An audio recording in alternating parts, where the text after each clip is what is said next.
Arqueologia africana. Bom, quando a gente pensa nisso, talvez a imagem que vem à mente seja a de escavar artefatos, né? Mas a verdade é que é muito, muito mais do que isso. É sobre recuperar uma narrativa. É sobre reescrever a própria história da humanidade lá, a partir do seu berço. Então, bora mergulhar juntos em como o passado da África, na verdade, está moldando o nosso presente de formas que a gente nem imagina. E isso já levanta uma pergunta bem fundamental, né? Afinal, quem é que conta a história? De quem é a voz que a gente ouve? Por séculos, a narrativa sobre a África foi construída por quem vinha de fora, muitas vezes com interesses bem claros. Mas e se a própria terra, as próprias pedras começassem a contar uma história completamente diferente? Olha, para a gente entender o peso disso, é só voltar um pouco no tempo. Na era colonial, a arqueologia muitas vezes virou uma ferramenta de poder, uma forma de justificar o domínio. Tenta imaginar a cena. Exploradores europeus chegam e se deparam com uma estrutura, uau, magnífica, como o Grande Zimbábue. Em vez de pensarem, nossa, que povo incrível construiu isso aqui, a conclusão era outra. Ah, isso deve ter sido obra de fenícios ou talvez árabes. Qualquer um, menos o povo local. Essa negação constante, sabe, era uma maneira sistemática de apagar a história e a genialidade africana. Então, vamos começar por aí. Por essa história que, por muito tempo, foi escrita por outros. A gente vai ver como a arqueologia chegou no continente, não como uma ciência neutra, mas super ligada à consolidação do poder colonial.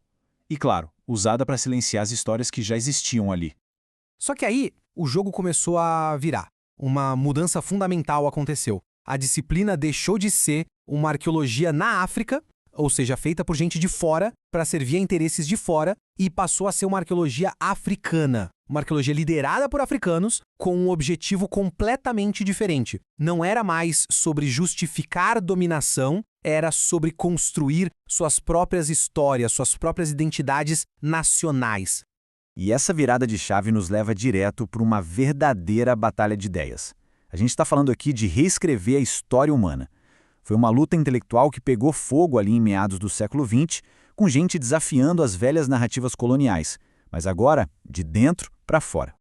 E um dos maiores campos de batalha, talvez o mais famoso, foi o Antigo Egito. Pensa bem, a egiptologia tradicional sempre tratou o Egito como algo meio mediterrâneo, sabe? Como se fosse uma ilha cultural, quase flutuando fora da África. Aí entra em cena uma figura importantíssima, o acadêmico senegalês Cheikh Anta Diop. Ele não veio com achismo, ele veio com um trabalho super meticuloso, misturando linguística, antropologia, arqueologia, tudo para mostrar, com provas, as raízes profundas que o Egito tinha no resto do continente africano. E o grande momento, o ponto de virada mesmo, foi em 1974. Aconteceu um simpósio da Unesco, lá no Cairo. E ali, a comunidade internacional, depois de muito debate, basicamente validou essa perspectiva. A conclusão oficial foi clara, inequívoca. O Egito é, em sua essência, uma civilização africana. Isso foi um marco, foi um momento que, de certa forma, redefiniu as regras do jogo para todo o campo de estudo. Bom, e com essa redescoberta da história, veio à tona algo ainda mais profundo. Revelou-se que a África não foi apenas o berço da humanidade. Foi também um caldeirão de inovação, um centro de invenção tecnológica totalmente independente. E as provas arqueológicas para isso, elas são simplesmente esmagadoras. A história das nossas origens, ela é contada por esses fragmentos, por fósseis. Tudo começou a mudar em 1924, com a descoberta da criança de Taung, a primeira prova real, concreta, de que a evolução humana aconteceu na África. Anos depois, veio a Mrs. Pless, que só reforçou essa ideia. E não para. Mais recentemente, descobertas incríveis como a do Homo naledi continuam a mostrar o quão complexa e, profundamente africana é a nossa árvore genealógica. E o legal é que não estamos falando de um único achado isolado. Longe disso. A gente vai do desfiladeiro de Olduvai, lá na Tanzânia, até os sítios do chamado berço da humanidade na África do Sul, a quantidade de evidências é de cair o queixo. Para ter uma ideia, só o sítio de Sterkfontein, sozinho, é responsável por uma parte gigantesca de todos os fósseis de hominídeos primitivos que a gente já encontrou no mundo. Não tem como negar. A África é, sem dúvida nenhuma, o nosso lar ancestral.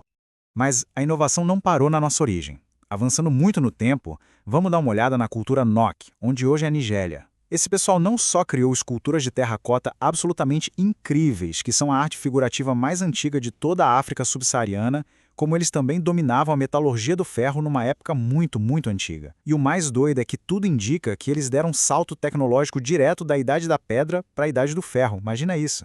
Essa descoberta virou de cabeça para baixo tudo o que se pensava sobre tecnologia na África. A teoria antiga, aquela que todo mundo repetia, era que a técnica de trabalhar o ferro tinha vindo de fora, sido importada do norte. Mas aí veio a datação por radiocarbono. Analisaram fornalhas, artefatos de lugares como o NOC e provaram uma coisa revolucionária. A metalurgia do ferro foi, com altíssima probabilidade, uma invenção africana, totalmente independente. Ok, então a gente já viu inovação, origens, mas e o resto do mundo? Essa inovação toda não aconteceu numa bolha. É aqui que a arqueologia começa a derrubar um dos maiores mitos, o de uma África isolada. As evidências mostram exatamente o contrário. Um continente superconectado, integrado em redes de comércio globais, e isso há milênios. Vamos pegar o exemplo de Mapungubwe, o primeiro reino indígena ali no sul da África. A arqueologia mostra uma sociedade super complexa com uma elite que vivia no alto de uma colina, controlando o comércio de ouro, de marfim. Tudo isso já é fascinante. Mas a prova final, a prova irrefutável da sua conexão com o mundo, está nos pequenos objetos encontrados, pedacinho de porcelana da China e contas de vidro da antiga Pérsia, encontrados bem ali, no coração da África Austral. E o deserto do Saara? Longe de ser uma barreira, ele era mais como um oceano. Um mar de areia que era atravessado o tempo todo por verdadeiras autoestradas comerciais. Caravanas de camelos iam e vinham, levando ouro para o norte e trazendo sal para o sul. E nessas rotas não viajavam só mercadorias, né? Viajavam ideias, conhecimento, religiões como o Islã. Tudo isso ajudou a transformar cidades como Timbuktu em centros de saber mundialmente famosos.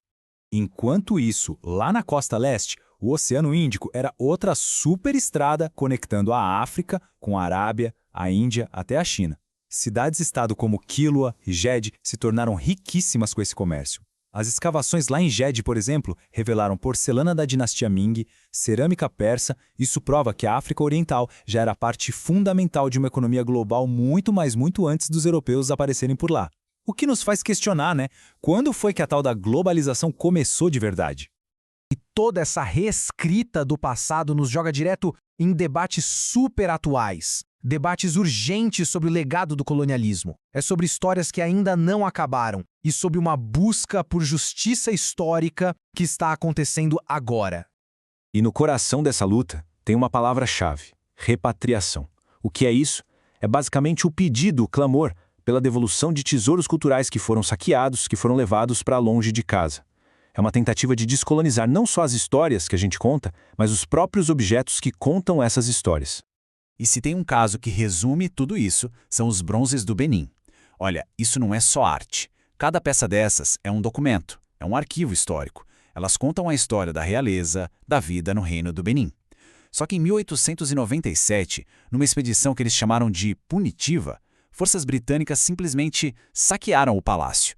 Levaram milhares dessas peças embora e deixaram um buraco, um vácuo cultural que é sentido até hoje. Depois do saque, essas peças foram vendidas e se espalharam pelos maiores museus do mundo.